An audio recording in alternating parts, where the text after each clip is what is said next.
Okay, so we're reading this chapter from Dan Lortie's book, School Teacher, because the socialization process has not changed much. If anything, we now have more routes to be able to become a teacher.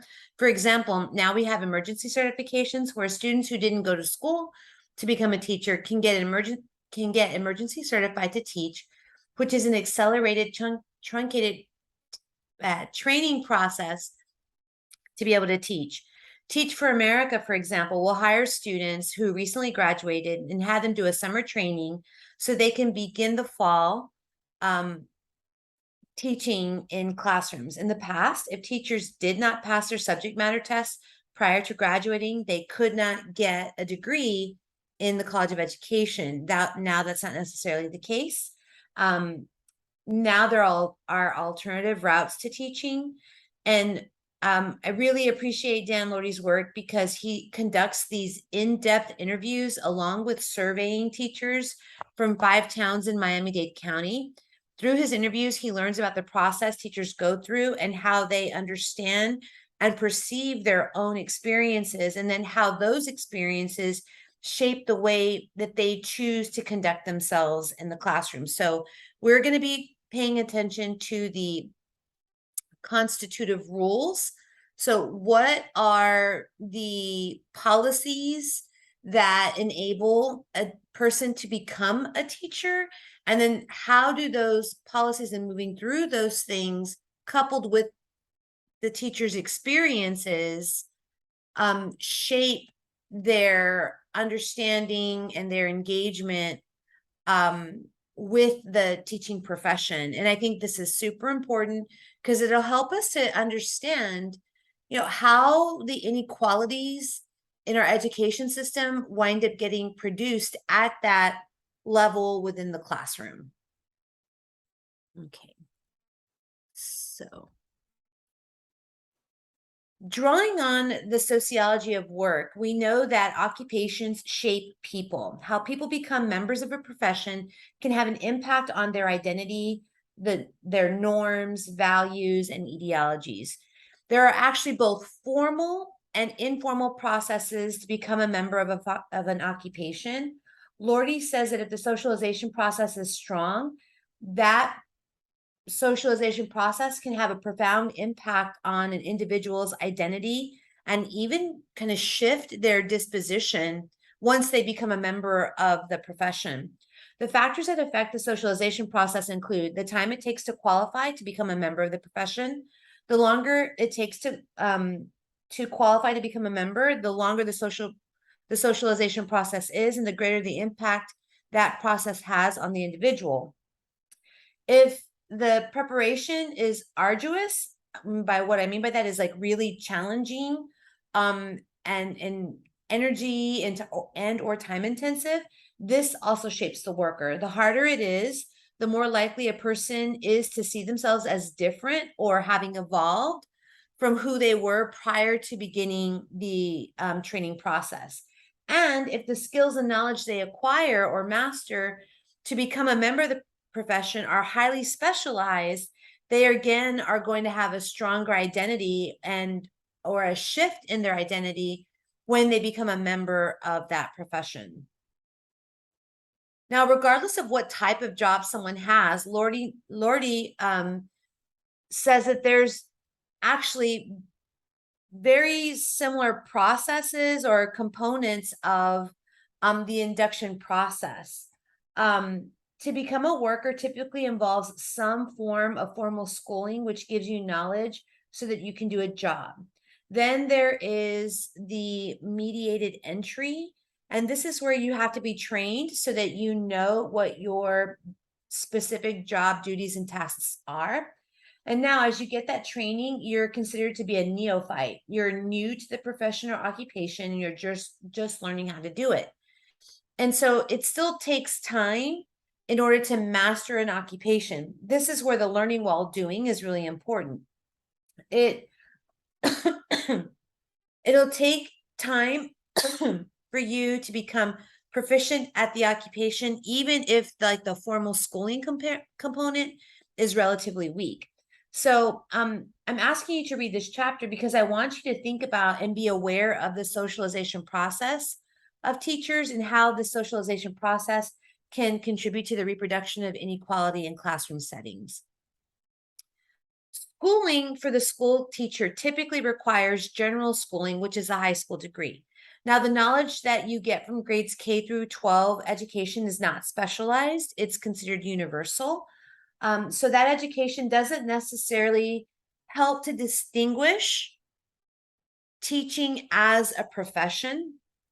The 4-year degree is considered the minimum requirement for being a member of the upper middle class, right? A more prestigious excuse me, social class. But generally speaking, professions that just require a 4-year undergraduate degree tend to be not as well respected as professions that require more advanced training. And that's because the training required for the bachelor's degree is still generally pretty generic. If you think about it, the first 2 years of your undergraduate education is based on completing the core components, right? And the core components are the generic courses that everyone who's trying to get a degree must go through. You actually don't start to specialize in a particular area in your major until your junior and or senior years. There might be a class or two that are connected to your major as a freshman or a sophomore, but really like the focus and the specialization doesn't happen until your junior and senior years. So yeah, at least half of your education, undergraduate education, is generic. Now, contrast that with medical school, which is an extremely prestigious degree. You need the high school diploma, then you need the undergraduate degree. There are majors that are recommended for becoming a doctor, but those majors are not sufficient to become a doctor. They're just the entry point to apply for the medical programs, right? You have to apply for the medical program and you have to take a test, the GMAT, in order to apply to medical programs. And then there's an interview process in addition to reviewing your formal application before you can actually get into a medical program. So, you know, again, they don't just allow you to begin training as a doctor. That undergraduate education coupled with the testing and the application process only allows you entry into a new schooling experience where there the formal training is highly specialized and nuanced. The mediated entry into and training into becoming a doctor is actually quite extensive. Doctors, so you think about it, right? You get accepted into medical school, then you have to go through about 3 years of specialized training, formal schooling. But then that formal schooling is only one component of the medical school experience. You still have to do a residency in order to get to a place where you can be a doctor. And at that residency, those residencies last anywhere from 3 to 7 years, with tasks and responsibilities becoming more complex over time. And even that training isn't sufficient enough to become a doctor. So you're doing your residency and you're still expecting to have to study and be tested. And then at the end of your residency, you actually have to take a board examination. And it's only upon passing that board exam that then you're deemed to be competent enough to become a member of the profession. And because the socialization process for doctors is so extensive and rigorous, there is this huge transformation in individual who becomes a doctor. But there is also deference to doctors by the broader society. So, we treat doctors differently, and we treat their recommendations and their prognoses, all those things that they do for us when we seek their assistance. Like, we treat them differently. They're the experts in their field, and so we're likely to be deferential to them and think they know our bodies better than we do. And it's not just the profession that makes that, it's actually the socialization process and the extensiveness of the schooling the graduated entry, right? And then the learning while doing, right? So that extensive residency coupled with the certification, again, makes them like these big markers that they're qualitatively different than the rest of us. Now, like, think about that in contrast to the teachers and their typical schooling experience in preparation for them to become teachers. So school teachers do the general schooling, right? They do the high school education. Then typically they are just required to have the undergraduate degree. And again, the first 2 years of the undergraduate degree is generic. That's focusing on the core curriculum that everybody is required to do. So really, it's only the second 2 years of their undergraduate education that's designed to prepare them to become a teacher. And even here, the preparation, that second year is divided kind of into two parts. On the one hand, the teacher, or the future teacher, is learning the subject material that they're going to be teaching, but they're also learning how to teach, right? So there's that combined two distinct areas of knowledge. So the specialized knowledge and skills to become a teacher are pretty basic when you think about the fact that 60 hours of upper division graduate education, upper division undergraduate education is going to be split between content area and pedagogical practices. Lortie says that the schooling is organizationally simplistic, with most of the learning happening within a conventional or traditional classroom, and on the student's own time as they're doing their homework that's been assigned to them, while they're in undergraduate school. Now, for medical schools, you can think of the residency programs as apprenticeships. Medical students watch doctors on rotations and will be supervised by doctors doing tasks. The tasks start small and then grow more complex and demanding, but there is this movement from smaller to greater responsibility and complexity that is highly coordinated and carefully planned. And the residents are always under supervision during this whole process. They're still expected to study and master knowledge and demonstrate their mastery of specialized knowledge. Now, in contrast, the school teacher's mediated entry into schooling is quite primitive.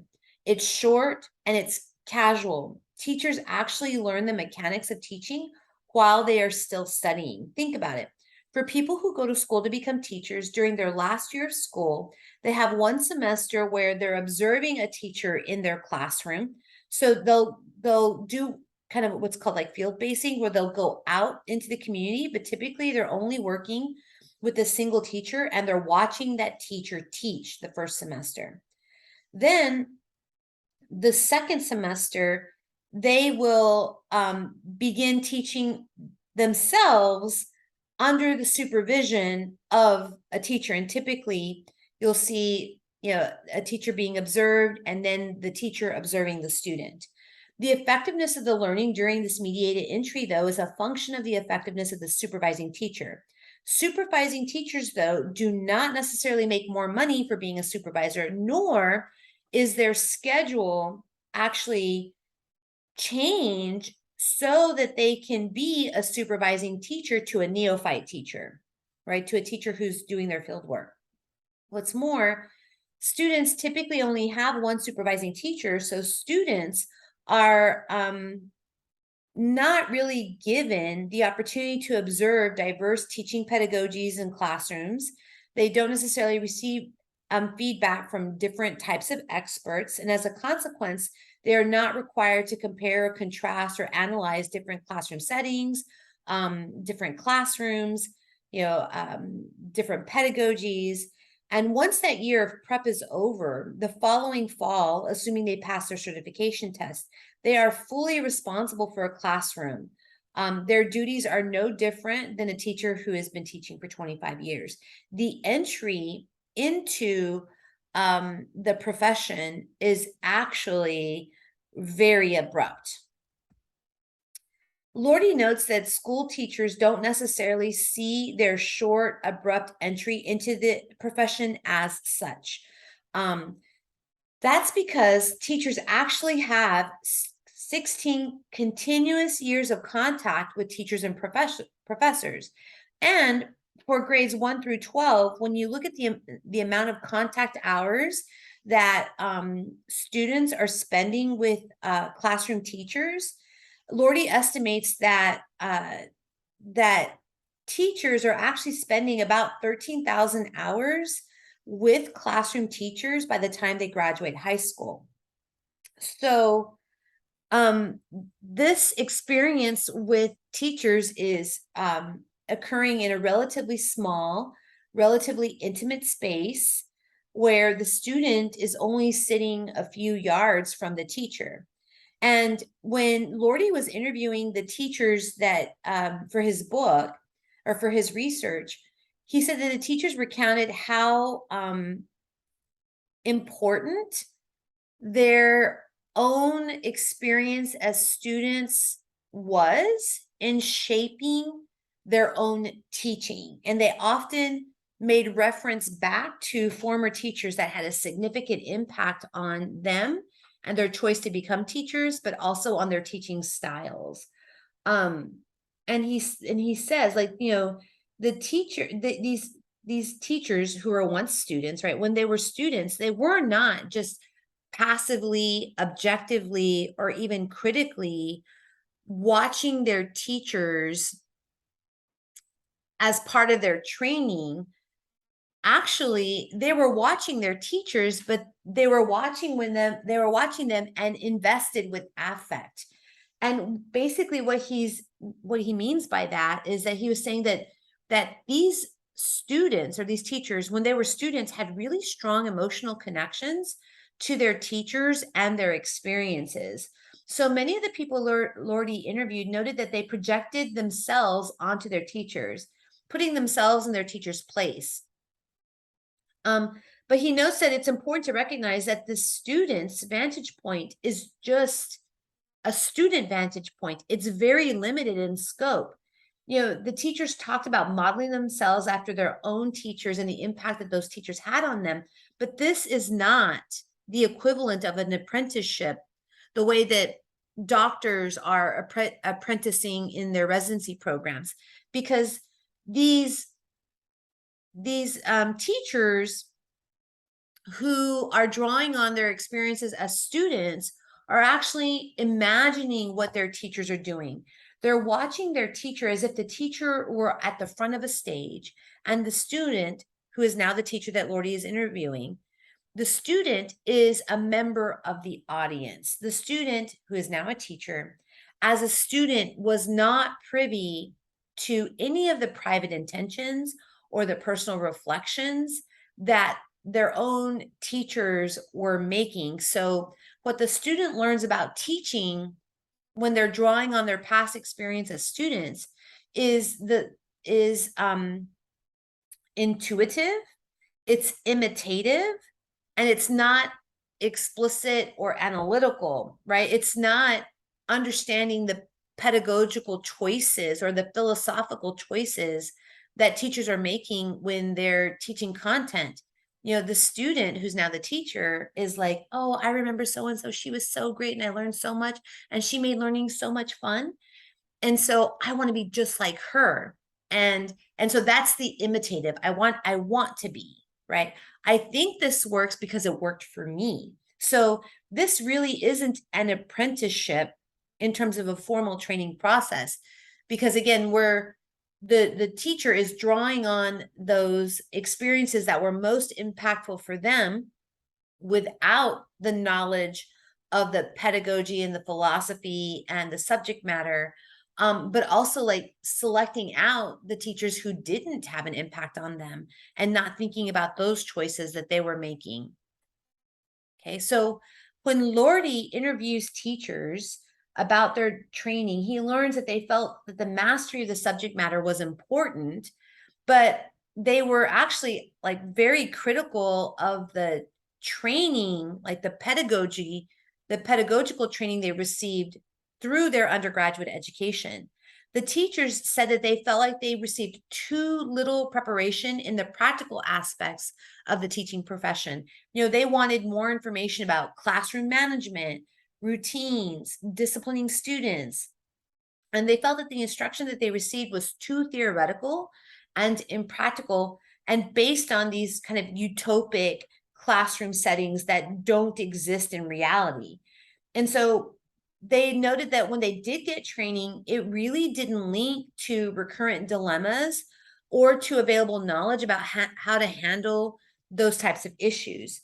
So the teachers in their interviews actually revealed that they didn't feel adequately prepared for teaching with the training process that they were required to undergo. So whether the instructional training they received or the apprentices, let me go back. So regardless of the pedagogical training that they received inside of the classroom, like the lessons that their professors offered them, or the apprenticeships, the student teaching experiences that they had in that senior year, those two components of their undergraduate education that they typically experienced in their senior year, they felt like it was not enough for them to be ready and to be good teachers. These actual teacher trainings were mini apprenticeships that working with the one teacher, again, I've said this before, provided a limited view of teaching techniques. The supervising teachers didn't have a different workload and didn't often give them a space for analysis of different aspects of training. Again, because the supervising teacher still had to do all of the regular things that all the other teachers at the campus had to do. There wasn't necessarily a consistent experience of the student teacher being able to analyze the teaching and really engage with a careful reflection on pedagogical practices, philosophical decisions, and how those things would intersect and change the learning experience. So the student didn't get the opportunity to really analyze and select from like having multiple observations of classrooms that then could inform their teaching process. And so what this leads to is that their experiences as a student still take precedence in shaping the decisions that they're making now that they are actually teachers. So the apprenticeship, the formal schooling mechanism, right? The 2 years undergrad, or the undergrad experience, where the first 2 years are the core. The second 2 years are for the major, but for teachers, it's half subject matter, half training to be a teacher, and then only that mini apprenticeship where you're doing observation one semester and then teaching and being observed for one semester. Lortie calls this the sink or swim apprenticeship. New teachers, neophyte teachers are fully responsible in the first class day. And then he says that if you look at the structure and organization of schools, which Lortie refers to as being cellular organizations, where it's basically like, for the most part, teachers, it's one teacher inside of a classroom teaching to, anywhere from 20 to 45 students. And so the teacher typically spends the vast majority of their day isolated from other teachers, and right, so which are other people that are in their profession. That means that they have to typically try to work things out on their own, by themselves, in the moment, while they're trying to teach, before they even ask for assistance. You know, they reported that being a real teacher was much more challenging than they thought it would be. They felt that the learning part of how to teach wasn't sufficient for them to become teachers, that most of the learning that they didn't come from their major.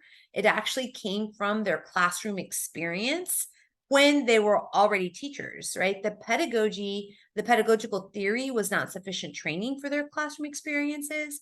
Though they said that later on, when they were doing their continuing education credits, they had greater appreciation for that formal training now that they were teachers. But even these teacher trainings are just hours, and they occur episodically for compliance. And so it's not really like a formal, ongoing, immersive process. And it's not met with gaining greater responsibility. The entire responsibility of the classroom remains the same, whether you're a teacher with, 1 day experience or 25 years experience.